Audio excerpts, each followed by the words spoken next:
స్తోత్రం కలుగునుగాక. సభారంగ వృద్ధి ప్రబంధం సాయంకాల సమయంలో మరి సామెతల గ్రంథం 3వ అధ్యాయము మొదటి నుంచి చదువుకుందాం. మనం అందరూ శ్రద్ధగా వినాలని దేవుని కోరి ప్రార్థన చేస్తున్నాము. నా కుమారుడు ఉపదేశం మరొకము, నా ఆజ్ఞని జాగ్రత్త గైకొనవలను, అవి దీర్ఘాయును సుఖజీవంతో సంవత్సరములను గడిపినని మన వాక్యంతో మన దేవుడని యెహోవా మరి చదివిస్తున్నాడు. కనుక దేవుడు అంటున్నాడు, నా కుమారుడా, నా కుమార్తె, నా యాజ్ఞను జాగ్రత్తగా గైకోమని మన ప్రభువు అయిన యేసుక్రీస్తు మనకి మాట్లాడుచున్నాడు. అదే విధముగా 3వ అధ్యాయము 9వ వచనంలో దేవుని వాక్యం మనకి ఇలా రాయబడింది. నీ రాబడంలో ప్రథమ ఫలమును నీ ఆస్తిలో భాగం ఇచ్చి ఎవరు కనపరచమని దేవుడు మనతో మాట్లాడుచున్నాడు. దేవుని బిడ్డలను మన రాబడంలో ప్రథమ ఫలము మన ఆస్తిలో భాగం ఇచ్చి యెహోవాని కనపరచాలట. మనం ఎలా కనపరచాలి? మన రాబడంలో మన ప్రథమ ఫలం మనకు 1000 రూపాయలు వచ్చాయనుకోండి, అందులో 100 రూపాయలు మాత్రమే దేవునికి ఇవ్వాలి. కనుక దేవునికి ఇచ్చినప్పుడు మనము ప్రభుని కనపరిచినట్లు ఉంటుందట. అందుకే నీ రాబడంలో ప్రథమ ఫలము నీ ఆస్తిలో భాగం ఇచ్చి యెహోవాని కనపరచమని మన ప్రభుని యేసుక్రీస్తు ద్వారా వాక్యం ద్వారా మనకు రుజువు చేస్తుంది. దేవునికి స్తోత్రం, హల్లెలూయా. అదే విధముగా యెహెజ్కేలు 44వ అధ్యాయము 30వ వచనం ఒక్కసారి చదువుకుందాం. యెహెజ్కేలు 44వ అధ్యాయం 30వ వచనం. మీ ప్రతిష్టార్పన్నిటిలోను తొలిచూరు అన్నిటిలోనూ మొదటయు యాజకులకి ఇవ్వవలెను. మీరు ముందుగా పిసికిన పిండి యాజకులకు మీరు యాజకులకు ఇవ్వాలనని యెహోవా చదివించుచున్నాడు. కనుక మరి మనం ముందుగా పిసికిన పిండి ప్రతిష్టార్పన్నిటిలోను తొలిచూరు వారన్నింటిలోను. ప్రతిష్టార్పణ అంటే, ప్రభువా నాకు పలానా కార్యం చేస్తే నీకు మరి మురుకుబడి చెల్లిస్తానైనా, లేకపోతే అదేస్తాను ఇదేస్తాను ఏదో మురుక్కుంటాం మనం.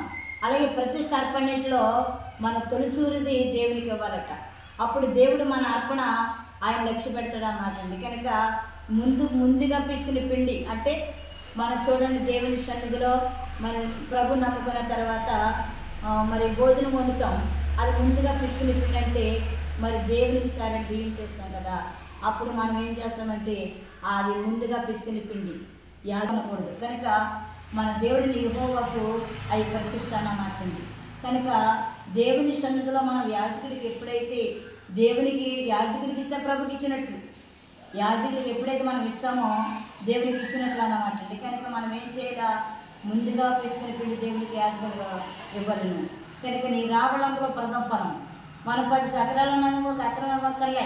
కనుక రాబడంతలో మనకు ఎంత వస్తే అంత, ఒక 1000 ఇస్తే 1000 రూపాయలు కాదు, కానీ 1000 రూపాయలు అయితే 100 రూపాయలు ప్రభు, మరి 100 రూపాయలు మాత్రం దేవునికి 90 రూపాయలు కూడా మనము తీసుకొని వచ్చు. అలాగనే దేవుని సన్నిధిలో మనం ఎవరైతే మనము దేవునికి ఇచ్చి శోధిస్తామో అప్పుడు దేవుడు మనం బహుగా ఆశీర్వదిస్తాడు. ఒకవేళ ఇవ్వకపోతే ఆశీర్వాదం ఉండదండి అనొచ్చేమో. లేదు, మనము దేవునికి ఇస్తే దేవుడు మనకి ఇస్తాడు. దేవునికి ఇస్తే చూడండి, మన సహోదరులను చూడండి, మన సహోదరులు మనకి ఎవరైనా ఏదైనా పెడతారనుకోండి, మనం వాళ్ళకి పెట్టాలని ఎంతో ఆశ కలుగుతుంది. వాళ్ళకి పెట్టాలని మనం ఎంతో ప్రేమ కలుగుతుంది. అలాగే మన దేవుడు కూడా నా బిడ్డలో ఉన్నంతట్లో నాకు ఇచ్చారని దేవుడు ఎంతో జాలి, కనికరం, ప్రేమ కలిగి నీ తొట్టులో పిండిని బుడ్డలోను కొంచెమైనను తరగదని ప్రభు చెప్తున్నాడు. అలాగే మరి దేవుని సన్నిధిలో దేవుని బిడ్డలారా మనం మరి ఆయన సన్నిధిలో యాజకునికి ఇవ్వాలని వాక్యములో ఉంది.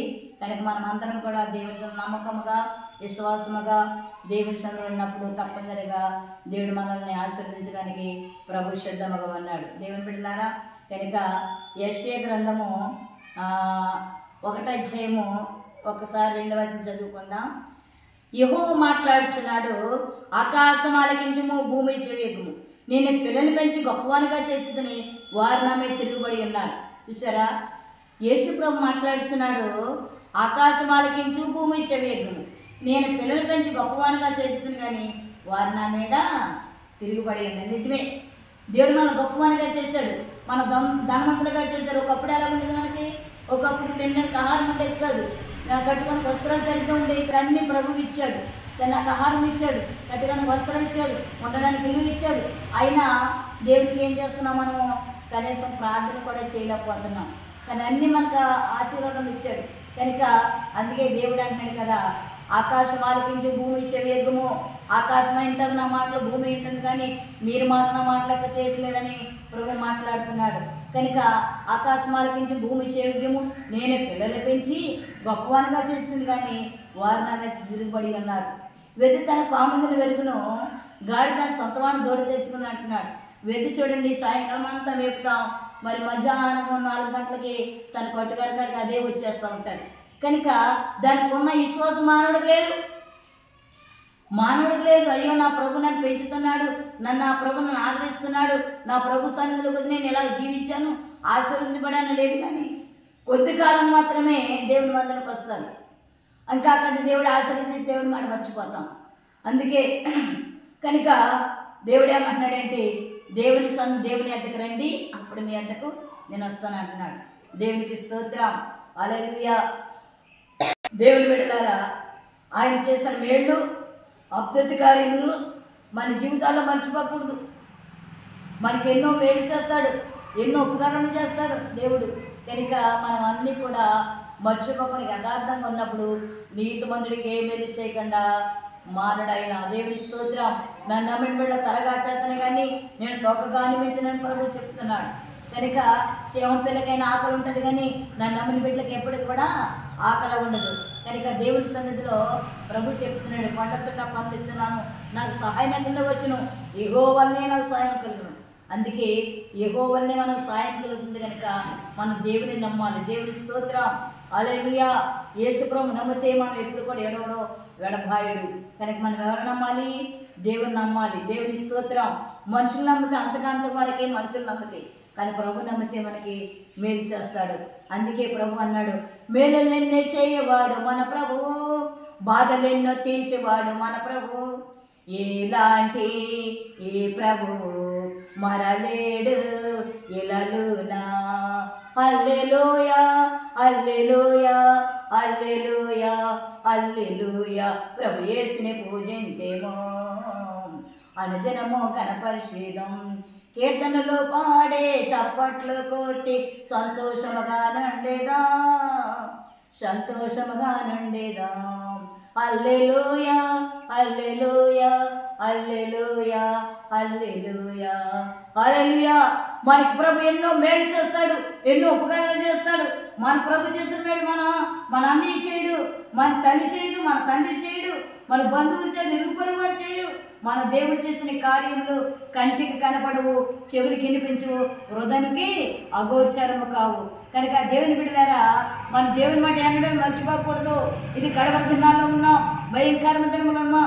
ఏ గడిని ఏమి వస్తుందో, ఏ గడిని ఏం సంభవిస్తుందో అది మనకు తెలియదు. కనుక మనం ఏం చేయాలి? మెలకు కలిగి ప్రార్థన చేయాలి. అందుకే ప్రభు అన్నాడు కదా, నువ్వు సాధనలో ప్రవచించుకున్నట్లు మెలకు కలిగి ప్రార్థన చేయండి.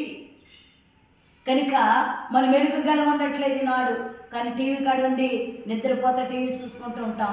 కనుక మన సాధన రాకమనిపే దేవుని సన్నిధిలో మెలకు కలిగి ప్రార్థన చేయాలి. దేవునికి స్తోత్రం, హల్లెలూయా. అప్పుడే దేవుడు మన శోధన నుండి, కీడు నుండి ప్రభు తప్పిస్తాడు. సాతానుగాడు అంటాడు కదా, ఎవరైనా మృంగిదనా, ఎవరైనా పాడి చేతనా, ఎవరైనా నాశనం తిరుగులాడుతూ ఉన్నాడు సాతానుగాడు.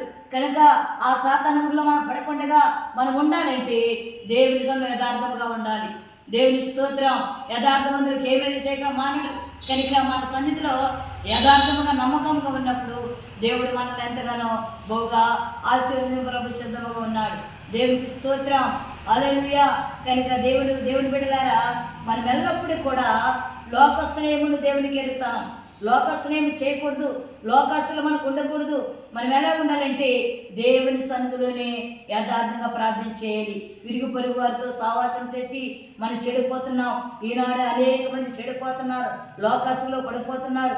కనుక లోకాసులు, శరీరాశ, నేత్రాశ, జీవితము, ఈ శరీర క్రియల్లో పడి అనేక మంది పాడైపోతున్నారు. కనుక అలా కాదు, కానీ మనం అందరం కూడా ఐక్యతగా, సమాధానంగా దేవుని సన్నిధిలో ఉంటే దేవుడు ఎంతగానో మనల్ని బహుగా ఆశీర్వదించిన ప్రభు సిద్ధముగా ఉన్నాడు. దేవుని స్తోత్రం, హల్లెలూయా. ఆయన దగ్గర మన దీవెనలు ఉన్నాయి, ఆశీర్వాదం ఉంది. ఆయన నమ్మిన బిడ్డలు ఎప్పుడు తలగా చేస్తాడు, కానీ తొగగా నియమించడు. ఆయన మనల్ని ఎప్పుడు కూడా ఎడబాయుడు. దేవునికి స్తోత్రం కలుగును గాక. మన తల్లి అని విడిచిపెట్టచ్చు, మన తండ్రి అయిన విడిచిపెట్టచ్చు, మన అన్నదమ్ములు విడిచిపెట్టచ్చు, మన బంధువులు విడిచిపెట్టచ్చు. ధనం ఉంటే మన బంధువులు వస్తారు కనుక మన దేవుడు విడిచిపెట్టే దేవుడి కాదు. ఆయనకు నిద్రాహారం లేదు. మన కొరికే ఆయన రక్తము కార్చాడు. ఆయన మన కొరికే ఆయన శరీరక ధారై చేతుల్లో మేకులు కొట్టిని, కాళ్ళు మేకులు కొట్టిని, చిరుచో ముళ్ళ కిరాడు కొట్టిని ఆయన రక్తము చే మన పాపములు కడగడానికి ఈ లోకంలోకి వచ్చాడు. దేవుని స్తోత్రం. కనుక దేవుని విడలారా మనమందరం ఆయన మాట మర్చిపోకూడదు.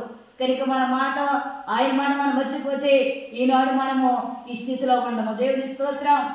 హల్లెలూయా. స్తోత్రం.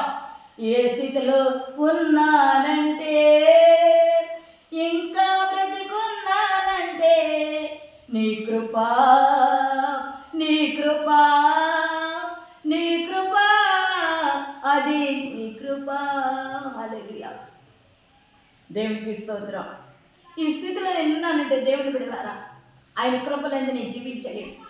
ఆయన కృప లేకపోతే నేను బ్రతకలేను. కానీ దేవుడు నన్ను ఈ స్థితిలో పెట్టాడంటే నిజముగా దేవుని కృప. ఆయన నేను ఎప్పుడు బంధువులు నమ్మలేదు, నేను ఎప్పుడు కూడా నా స్నేహితులు నమ్మలేదు. కానీ యేసయ్య మీద నా ఆధారపడాను కనుక దేవుడు నన్ను ఈ స్థితిలో పెట్టాడంటే నిజముగా దేవుని కృప. అలాగే మీరు కూడా ఆయన నమ్మి విశ్వాసముతో ప్రేమ కలిగి యథార్థముగా నమ్మకముగా ఉన్నప్పుడు దేవుడు మిమ్మల్ని విడిచిపెట్టడు. యేసయ్య నీది ఏది కోరుకుంటావో అది ప్రభు ఇవ్వడానికి సిద్ధముగా ఉన్నాడు. విశ్వాసంతో అడగండి, అడుగుడు ఇవ్వడను, వెతికిడి దొరుకును, అడుగుడు ప్రతి వారికి ఇస్తున్నాను అన్నాడు ప్రభు. కానీ మనం ఎలాగ అడగాలి? విశ్వాసంతో అడగాలి. దేవుని స్తోత్రం. హల్లెలూయా. యేసయ్యా నాకు అది కావాలి, ఇది కావలద్దు. ఆయనలో నమ్మకముగా ప్రార్థించినప్పుడు తప్పనిసరి మనకి ఏది కావాలో, ఏది అవసరమో ఆయనకు సమస్తము తెలుసు. కానీ మనం ఏం చేయాలా? విశ్వాసంతో ప్రార్థన చేయాలి. నమ్ముడు నీ వల్ల అయితే నమ్మవారికి సమస్తమును సాధ్యమే. దేవుని స్తోత్రం. కానీ ఎవరు నమ్మాలి? యేసయ్య నమ్మాలి. దేవుని స్తోత్రం. హల్లెలూయా, హల్లెలూయా. కానీ ఈనాడు మనుషులు అయితే నమ్మట్లేదు. దేవుని బిడ్డలారా ఇష్టం ఉంటే ప్రార్థన చేస్తున్నారు, కష్టమైతే మానేస్తున్నారు. అలా కాదు. కానీ నువ్వు సాధనలో ఉన్నా రాకపోయినా యేసుప్రభు నామంలో ఎప్పుడు కూడా ప్రార్థన చేయాలి. ఆయన నిద్రాహారం లేదు. మన కొరకు ఎప్పుడు కూడా ఆయన కూడా నిద్రపోకుండా మన కొరకు ఎంతో కష్టపడి మనల్ని ఎప్పుడు కూడా చూస్తూనే ఉన్నాడు. దేవుని స్తోత్రం. హల్లెలూయా. మన కష్టం వస్తే మనం వచ్చిపోతాం, మా కష్టం వస్తే చెయ్యి విడిచిపెట్టేస్తాం. దేవుని స్తోత్రం. అలాగే దేవుని బిడ్డల మన చెయ్య యేసయ్య విడిచిపెట్టే దేవుడి కాదు. దేవుడు విడిచిపెట్టే దేవుడి కాదు. మనల్ని ఎప్పుడు కూడా ఆదరించేవాడు. యేసుప్రభు నామం బిడ్డలు ఎప్పుడు కూడా ఎవరు చెడిపోలేదు. దేవుని స్తోత్రం. దేవుని నమ్మని బిడ్డలో ఎవరూ చెడిపోలేదు. అందరూ ఆశీర్వదించబడ్డారు. దేవునికి స్తోత్రకరుని గాక. ఆయన నమ్మదగిన వాడు, ఆయన నమ్మదగిన వాడు. ఆయన మనతో మాట్లాడతాడు, ఆయన మనతో మాట్లాడతాడు. మన బాధల్లో తోడుగా ఉంటాడు, మన కష్టాల్లో తోడుగా ఉంటాడు, మన విరిగిన ఇబ్బందుల్లో తోడుగా ఉంటాడు. కానీ మనం ఏం చేయాలా? దేవుని సన్నిధిలో నమ్మాలి. దేవుని స్తోత్రం. హల్లెలూయా, హల్లెలూయా. ఆయన నమ్మి విశ్వాసించి మనం ఎల్లప్పుడూ కూడా దేవుని కొరకు ప్రార్థన చేస్తే దేవుడి కరవడి దినాల్లో, భయంకరమైన దినములో, ఈ చెడు చివరి దినాల్లో మనమందరం కూడా ఆశీర్వదించబడడానికి ప్రభు మన సిద్ధముగా ఉన్నాడు. దేవుని బిడ్డలు మనం అందరం కూడా దేవునితో ప్రార్థించేద్దాం. దేవుని స్తోత్రం. కొద్ది మాట దేవుని దించుగాక. ప్రేమగల రక్షగా నీ పరిశుద్ధ నామమునకు వందనాలు చెల్లిస్తున్నాం. ఈ వాక్యం నా ప్రతి బిడ్డలను ఆశీర్వదించండి. ఈ వాక్యం నా ప్రతి బిడ్డలను కూడా మీరు దీవించమని ప్రార్థిస్తున్నాం.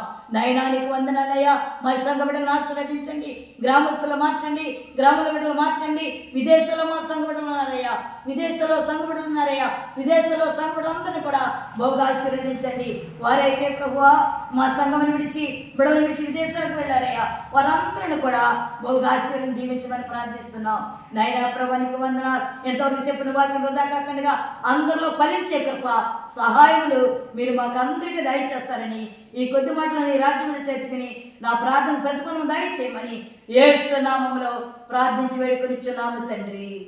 ఆమేన్. మీకు అందరికీ నా హృదయపూర్వక వందనాలు. అమ్మా ఈ కొద్ది మాటలు దేవుని దీవించుగాక. మరి సెలవు తీసుకుంటాను. మీరు నా కొరకు మీరు వెళ్ళినప్పుడు కూడా ప్రార్థన చేయండి. దేవుడికి వందనాలు కలుగును గాక. దేవునికి స్తోత్రం. హల్లెలూయా, హల్లెలూయా.